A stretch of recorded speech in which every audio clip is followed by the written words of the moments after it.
Reka mbasuhuze bantu banjye aho muri hose, mbahaye ikaze kandi mukubwe neza aho waba uri hose n'ibyo waba uri gukora byose.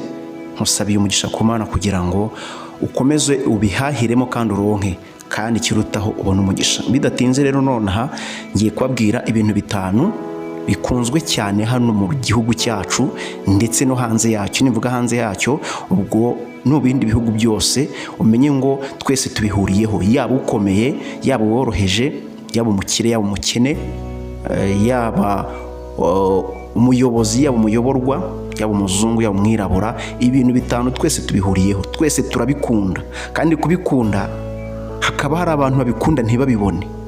Yabibura rero bikaba ngombwa ko amena amaraso kugira ngo kimwe kigereho. Bivuze ngo ibintu bitanu ngiye kubabwira nubwo bikunzwe, hari abantu babigira, hari n'abantu batabigira. Utabigira rero kugira ngo abibone abimeneramwe amaraso. Bivuze ngo niba uzi ko muri bino bitanu hari ikintu ufite, itonde ugende gake kuko uwabibuze kugira ngo abigereho byaba ngombwa kugira ngo abimenere amaraso ariko abigereho. Bivuze ngo birakunzwe cyane, bigeze ku rwego rwo hejuru, mu rwego utatekereza, ariko hari abantu babibuze bikaba ngombwa ko yabimenera amaraso kugira ngo we abigereho. Reka rero mpikaze umuntu mushyashya ugeze aha ngaha ubwa mbere akore subscribe kugira ngo n'ibindi byigisho cyangwa se andi masomo azajya abagereraho ku gihe. Ku mwanya wa gatanu, ndibuhere ku mwanya wa gatanu nze guherutsa ku mwanya wa mbere, ni ukuvuga ngo bibiri bya mbere biza guheruka, bibiri bya mbere nza guherutsa. Nyamuneka muntu wanjye uramenye ibi ngibi, niyo yaba ari umuvandimwe wawe, rimwe na rimwe n'umwana wawe araguhinduka, cyangwa se n'inshuti yawe magarira guhinduka ho rwose, uze kugera ku musozo, uze kuma bino bintu bibiri bya mbere biza kubanza. Ku mwanya wa gatanu turasanga umugore mwiza cyangwa se umugabo mwiza. Ibi ngibi nubwo abantu benshi bijijisha, ariko abantu benshi barabikunda. Waba umuzungu waba umwirabura, bino bintu barabikunda. Nawe ubwawe nzi ko ubikunda. Nzi neza yuko uhora utekereza ngo niba uri umusore nzashaka umugore mwiza uteye gutya, cyangwa se niba uri umukobwa uba utekereza ngo nzashaka umusore mwiza uteye gutya, boga rimeze gutya na gutya. Rero ibyo byifuzo buri muntu wese aba afite, hari umuntu ubigiriramo ishyari, cyangwa se umuntu bitashimisha yuko wowe ugira iyo mibereho myiza yuko warabonye umugore mwiza cyangwa se warabonye umugabo mwiza. Mujye mwumva amashyari, ukumva umugore yarapfuye yishwe na runaka bitewe n'ishyari, cyangwa se umugore yatwaye umugabo wa runaka kubera ishyari, kuko ibyo yifuje ntiyabibonye. Rero uwabibonye amugirira ishyari. Ibi rero abenshi inshuti zacu, abo twizera, nibo baduca inyuma, cyangwa se bakajya gushaka wa muntu uri washatse, bikaba ngombwa ko aguhemukira rimwe na rimwe, akaba yamena n'amaraso kugira ngo upfe amusigarane. Iki ni ikintu twese duhuriyeho, abantu twese dushaka umugore mwiza cyangwa se umugabo mwiza, ariko tukabigiriramo ibibazo, cyangwa se bamwe bakabigiriramo ibibazo bigatera abantu ishyari bitashimisha abantu, nyamara we warabitekerezaga ko ari byiza, ariko nyuma bikagutera ibibazo. Ku mwanya wa kane turahasanga icyubahiro. Aho turahasanga abantu bakomeye. Abantu bakomeye baba bafite ibyubahiro kandi bakaba bumva babihorana, ariko bikagera ku musozo cya cyubahiro aje kukirwanira akakimenera amaraso kugira ngo akigumemo muri cya cyubahiro cye, cyangwa se n'undi muntu akabigira ishyari we akayamena kugira ngo umusimbure. Cyane cyane mu bantu bayobora, cyangwa se umuntu ufite imibereho myiza, cyangwa se umuntu uyoboye sosiyete runaka, cyangwa se itsinda runaka, cyangwa se ni koperative runaka, bikaba ngombwa ko hari umuntu ushaka icyo cyubahiro cyawe, kandi kugira ngo azakigereho akaba yabasha kuvanaho ubuzima bwawe kugira ngo akigereho. Icyubahiro rero ni ibintu abantu benshi bakunda, ariko mu kubikunda bikaba ngombwa ko hari abantu babibuze, yamara kubibura kugira ngo abigereho akaba yamena amaraso. Ku mwanya wa gatatu turahasanga kurya neza, cyangwa se imibereho myiza, cyangwa se kurya indyo nziza. Kandi umenye ko nubwo tubibona, nubwo turi kubishaka, turi gushaka iyo mibereho myiza, hari abantu baba barabibuze. Uwo muntu wabibuze rero biragoye. Niba uhora urya inyama za buri munsi, hari undi nawe wabuze n'ibijumba, byanze bikunze urifuza ibintu byiza. Twese ibi bintu turabikunda, ndimo ndakubwira ibintu twese duhuriyeho dukunda, kugeza ubwo hari abantu babibuze kugira ngo babigereho bakabimenera amaraso. Rero n'indyo nziza nabyo birimo. Niba uzi kugira imibereho myiza, ukaba uzi yuko uri kurya neza, umenye neza ko hari abantu babibuze. Uwo muntu wabibuze rero ntabwo yashimishwa, ntabwo anezerewe ko uri mu mibereho myiza, we yarabibuze, ntabwo byakunda. Ibi bintu bitatu tumaze gusoza, binakubwiye ko tuza kureba ibintu bibiri bya nyuma biza gusoza. Uza kubanza gutega amatwi ukabyumva neza, ariko umenye ko bino bintu uko ndi kubikubwira, abantu twese uko tubihuriyeho bino bintu twese, hari abantu babibuze. Rero uyu wabibuze kugira ngo abigereho, byaramunaniye kugira ngo abigereho, rero yabimenera n'amaraso. Rimwe na rimwe bakaba ari abantu tugendana muri sosiyete, ni inshuti zacu n'abavandimwe, kuko uri umuvandimwe wacu azi ko turi mu mibereho myiza, cyangwa se mfite umugore mwiza, cyangwa se mfite umugabo mwiza, cyangwa se mfite icyubahiro, we yarabibuze. Kandi kubigeraho ari uko njyewe nabanza kuvaho, byanze bikunze n'amaraso yayamena. Ku mwanya wa kabiri turasanga amafaranga.